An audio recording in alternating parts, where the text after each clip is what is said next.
ಎಲ್ರಿಗೂ ನಮಸ್ಕಾರ. ಇವತ್ತು ನಾವು ಸೀಮೆ ಹುಲ್ಲನ್ನ ನಾಟ್ತಾ ಇದ್ದೀವಿ, ಹಸುಗಳಿಗಾಗತ್ತೆ ಅಂತ. ಇದು ಹೆಂಗೆ ನಾಟ್ತಾರೆ ಅಂತ ನಾನು ತೋರಿಸ್ಕೊಡ್ತೀನಿ ನೋಡಿ. ಇದೇ ಸೀಮೆ ಹುಲ್ಲು. ಇದನ್ನೇ ಹಿಂಗೆ ಕಟ್ ಮಾಡಿಕೊಂಡು ಈ ಥರ ಇದು ಕಟ್ ಮಾಡಿಕೊಂಡು ಬನ್ನಿ ಹೆಂಗೆ ನಾಟ್ತಾರೆ ಅಂತ ತೋರಿಸ್ತೀನಿ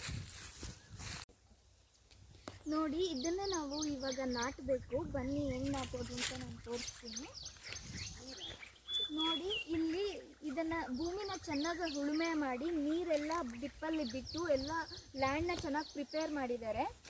ಇವಾಗ ಇದಕ್ಕೆ 2 ಗಣಸು ಇರಬೇಕು ನಾಟಕ್ಕೆ. ಇದು ಒಂದು ಗಣಸು ಬಂದು ಇದು ಕೆಳಗಡೆ ಬೇರು ಬರುತ್ತೆ, ಇದು ಮೇಲೆ ಗಣಸು ಬಂದು ಇದು ಚಿಗುರು ಬರುತ್ತೆ. ಸೊ ಇದು ಭೂಮಿ ಒಂದು ಗಣಸು ಭೂಮಿಯೆಲ್ಲ ಹೋಗ್ಬೇಕು ಹಿಂಗೆ.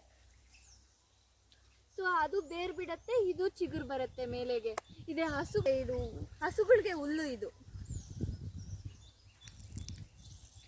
ಸೀಮೆ ಹುಲ್ಲು. ಅಷ್ಟೇ ಈ ವಿಡಿಯೋಗೆ. ಇನ್ನಷ್ಟು ಒಳ್ಳೆ ವೀಡಿಯೋಸ್ಗೋಸ್ಕರ ನನ್ನ ಪೇಜ್ನ ಫಾಲೋ ಮಾಡಿ. ಬಾಯ್.